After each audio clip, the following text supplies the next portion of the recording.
Front and Center. Front and Center. A focus on important and significant developments affecting the lives of Filipinos, not only in the Philippines, but also those living and working around the world. Join us in Front and Center. Front and Center. Here on Radyo Pilipinas World Service. Welcome to Front and Center, where we focus on developments in the Philippines, legislation that provides policies and directions that strives to promote a better economy for the country, issues that concern the welfare and well-being of every Filipino. All of these and more will be Front and Center.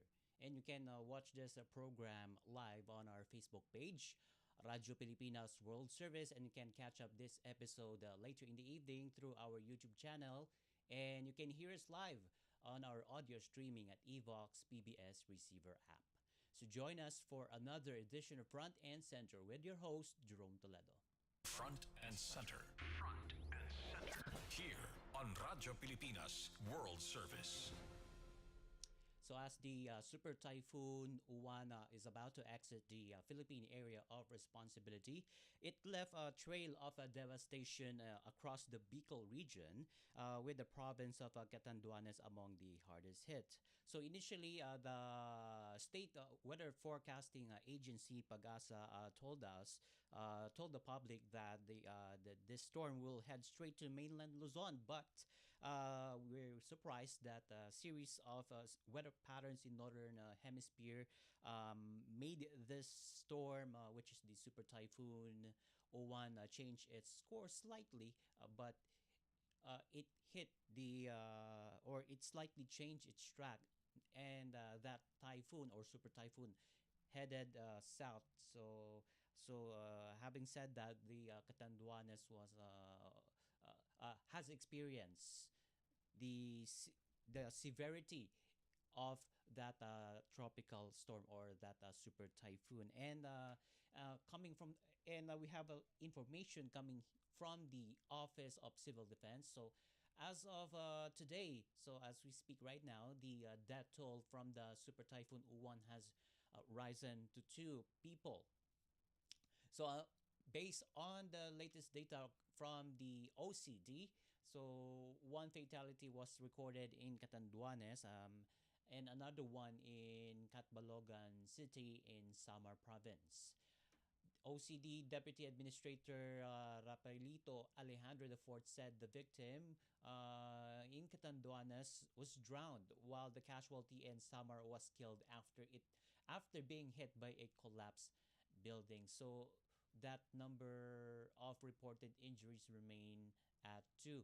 And still, though it is reported that 2 people were killed during the effect or during the storm or super typhoon Uwan, verification of reported casualties is still ongoing. So in the meantime, the OCD has reported that 426,000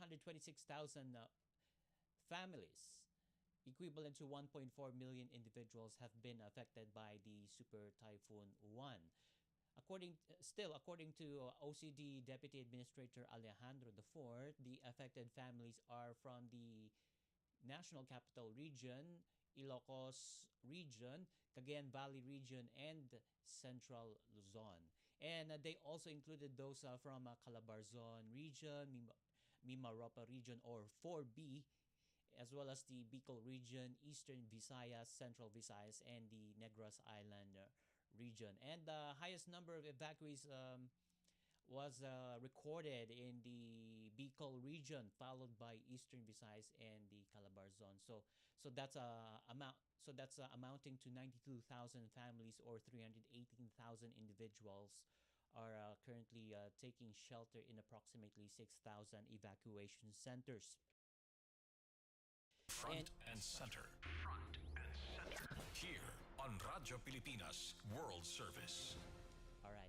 So having said that, since we mentioned about the Catanduanes, conditions in Catanduanes, we will try to have the Catanduanes governor through Patrick Azanza, as he will tell us the current situation and how is the local government and as well as national government is responding to these calamities. So we will try to get Governor Azanza on the line later in the program. But in the meantime, the National Grid Corporation of the Philippines, or NGCP, reported that number of transmissions lines affected by Super Typhoon Uwan rose to more than 18. So that's 18 transmission lines that were affected by the storm Super Typhoon Uwan. So this was down from the 20 earlier on its earlier advisory, where NGCP had restored the Babatngon Arado 69 kilovolt line, which is at Leyeco 2, and the Amlan San Carlos 69 kilovolt line in Noreca 1. So a lot of transmission lines were affected in Luzon as the super typhoon Uwan hit the region. So a lot of transmission lines have been hit here, particularly in the Bicol region.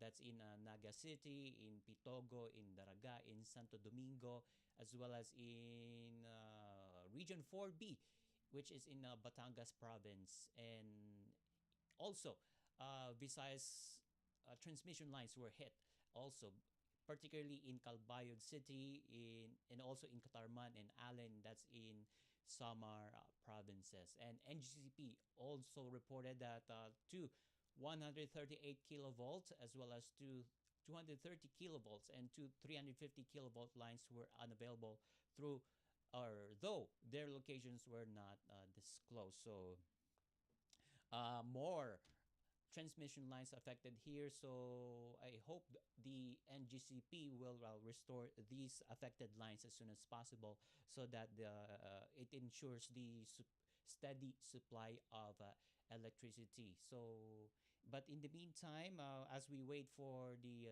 guests to come in into our program, we will have a very short break here on Front and Center here on Radyo Pilipinas World Service.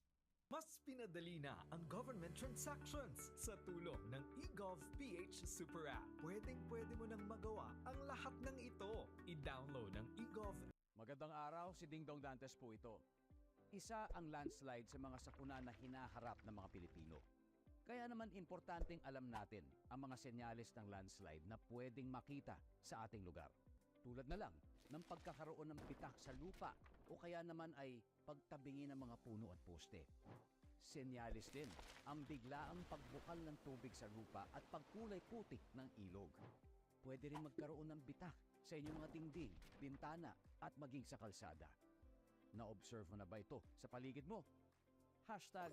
#panatag ang may alam.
Front and Center. Front and Center. Here on Radyo Pilipinas World Service. Welcome back to Front and Center here on Radyo Pilipinas World Service. Still with me, Jerome Toledo, and as we still waiting for Governor or Catanduanes Governor Patrick Azanza to come to come into the program, we will let you know that President Ferdinand R. Marcos Jr. has placed the country under a one-year state of calamity following the devastation caused by Typhoon Tino that was based on the recommendation of the National Disaster Risk Reduction and Management Council. So this declaration was in time as the country, after Typhoon Tino was hit by this super typhoon Uwan. And the declaration, which formalized through proclamation number 1077 and signed by Executive Secretary Lucas Bersamin on November 5, that declaration aims to accelerate rescue, relief and recovery and rehabilitation efforts in affected areas. So, what are those affected areas? So, that's Bicol region, in Central Visayas, as well as the Western Visayas, rather, Central Visayas and Calabar zone. And now, since Super Typhoon Uwan has hit the Central Luzon and the Cordilleras and the Northern Luzon, they will be included in this 1 year state of national calamity. And under that proclamation, which is Proclamation 1077, the government may enforce price ceilings on essential goods, curb hoarding and profiteering, and extend no interest loans to severely impacted communities. It also authorizes the national and local governments to um, utilize emergency funds with greater flexibility. And the state of calamity will remain in effect for 1 year unless lifted earlier by the president. So, since we're talking about the no interest loans to severely impacted communities, we just read that the Government Service Insurance System or GSIS is now offering a 3 month moratorium on paying the emergency loans for its members. So that's a good news. So the state insurance, which is or state government insurance system, which is GSIS, is now offering a moratorium for loans, particularly the emergency loans that is being offered to government employees. So that's a big help. So that government employees affected by the storm will recoup and recover in this trying times. And also, the state of calamity will remain in effect for 1 year unless lifted earlier by the president. And aside from the declaration of state of national calamity, local government units has implemented their own state of calamity. So that meaning to say, the emergency fund will now be used, formerly known as the calamity funds. They will now be used for disaster related spending, and at the same time yeah, we mentioned earlier that the prices or price ceiling will be implemented on essential goods. So that's food and some other basic necessities that an individual needs. And also that state of calamity declaration will curb hoarding and profiteering, because some businesses may do hoarding because their businesses are affected. So in some ways or another, they will be uh, they will be uh, they will be uh, they will be hoarding those products, so that they will avoid losing their profits. And also, the national and local governments will utilize emergency funds with greater flexibility. And still, according to the NDRRMC, Typhoon Tino brought torrential rains and widespread flooding and landslides across multiple regions, resulting in significant loss of life and property damage. So, aside from those measures that will be used regarding the calamity fund, so that fund will be used to pay and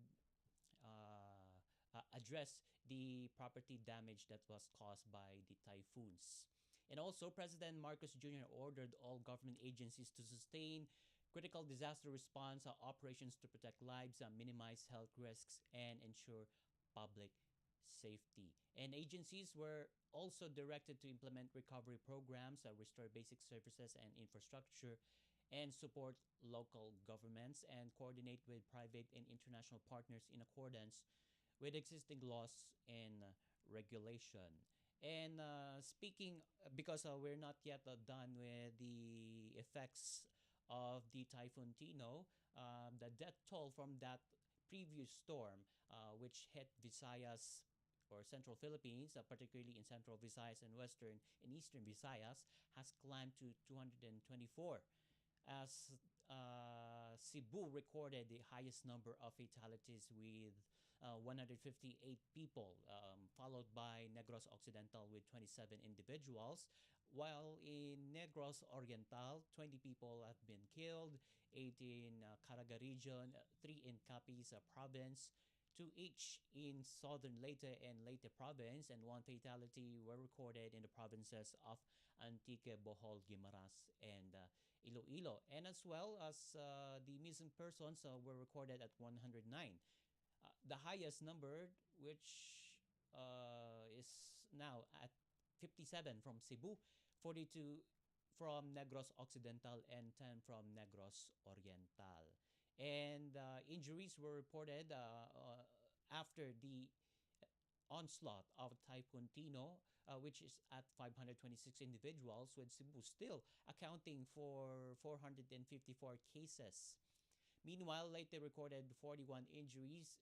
Negros Occidental had 28, while Surigao del Norte and Surigao del Sur reported 2 and 1 respectively. Still, Cebu is still reeling from the effects of the Typhoon Tino, as that province is rising up from the effects of the Typhoon Tino. And NDRMC noted that all figures remain subject to further validation and verification. Nonetheless, 200 lives were lost in that particular typhoon, which is Tino. And we hope that this super typhoon O1 will not leave a lot of people dead. So as we have information right now, the number of casualties remained at 2. So that's 1 in Catanduanes and 1 in Samar province. And as we speak, the injuries is recorded at 2. So that's a low number, and we hope this number will not rise as hours and days go by. So, and we will try to get the Catanduanes Governor Patrick Azanza on the line. We're just having a communication problem here, but in the meantime, Front and Center will be right back after these messages. Paliwanag mo sa tao na hindi totoo yan. Dahil ang totoo, yung totoo ang dapat ninyong malaman. Nagkalat sa internet ang fake news o mali at fake news, tinatakot niyo yung tao. what they are doing is creating panic. We say no. Yung pagkalat ng fake news. And some of it's dangerous. Sana iwasan po natin pag-spread ng fake news. At di magpapakalat ng disinformation at misinformation ang kasulukuyang administrasyon. Stop telling us fake news because you're wrong. Para sa totoo at mapagkakatiwalaang mga balita at impormasyon, Radyo Pilipinas. Magandang araw, si Dingdong Dantes po ito. Tuwing tag-ulan, kalaban ng mga commuters ang baha. Hassle kasi, papasok ka pa lang sa opisina, basang-basa ka na. At kung pauwi naman, hirap na nga pumara ng sasakyan, minsan stranded pa. Ano bang buhay to? Kaya naman, simple reminders lang mga kababayang commuters. Una, makibalita sa pag-asa kung babahain ang lugar na dadaanan mo. Pwedeng sa TV, radyo o social media. Pangalawa, magbaon ng payong at kapote. Make sure din na fully charged ang phone mo para makapag-update ka kay crush kung nasaan ka na. And lastly, kung hindi naman mahalagang lakad o malapit sa bahaing lugar ang pupuntahan, stay at home na lang muna. Cuddle weather din naman kasi. Ha? Kaya ingat-ingat sa baha mga kababayan dahil #panatag ang may alam. Maging panatag Pilipinas.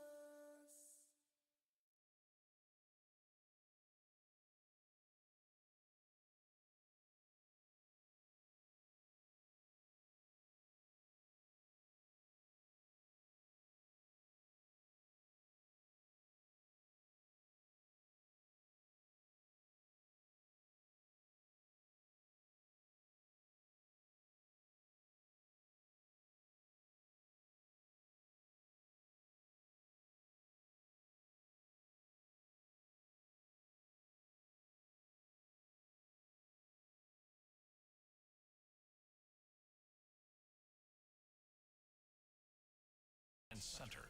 Front and center. Here on Radyo Pilipinas World Service.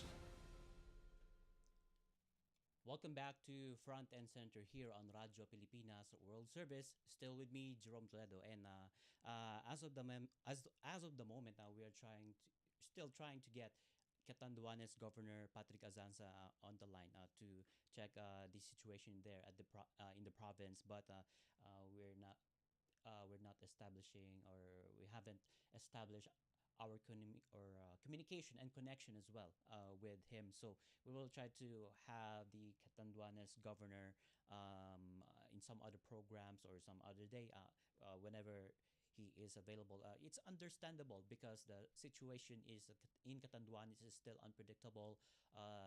Power lines were cut off, and at the same time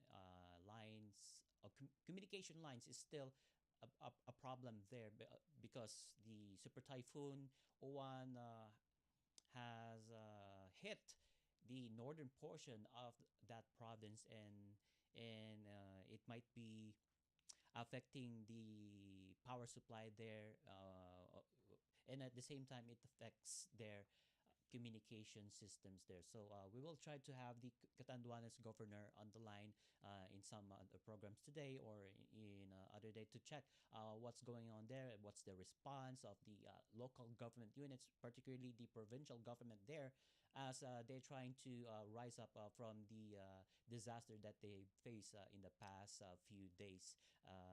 And also in the meantime, before we end, I have an article here because since Super Typhoon Uwan has hit or ravaged some parts of the country, Pope Leo XIV has conveyed its sympathy for or victims of Super Typhoon Uwan, which struck Bicol region, North and Central Luzon, the Cordilleras, and the Ilocos region. In the Pontifex account on X, or formerly Twitter, Pope Leo XIV expressed closeness to the people of the Philippines who have been hit by a violent typhoon, as he prays for the deceased and their family, as well as for the injured and displaced. And prior to Super Typhoon Uwan, Typhoon Tino has slammed parts of central Philippines, mainly affecting provinces of Cebu, Negros Island region, and the Panay Island. And in the latest data from the NDRRMC, 224 people have died while 526 have been injured, and most of the fatalities were recorded in Cebu, which now at 158, while 27 people died in Negros Occidental and 20 in Negros Oriental, and 8 in Caraga, 3 in Capiz, 2 in Southern Leyte, 2 in Leyte province, and 1 each in Antique, Bohol, Guimaras, and Iloilo.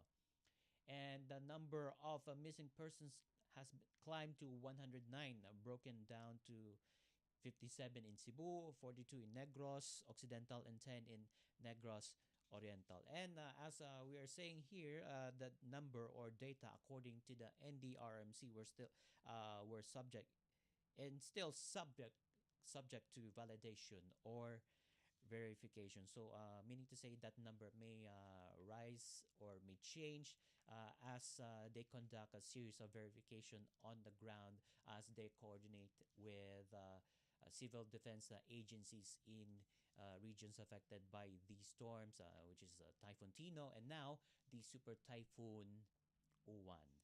And with that, we now conclude this edition of Front and Center here on Radyo Pilipinas World Service. Together with our technical team headed by Ms. Susan Aison, on our live streaming, we have Justin Ocias and Warcas. We have the intern from Technological Institute of the Philippines, Will. This is your host, Jerome Toledo. Until next time, mabuhay. You have just heard and watched Front and Center. Front and Center. Join us again for another edition here on Radyo Pilipinas World Service. Front and Center.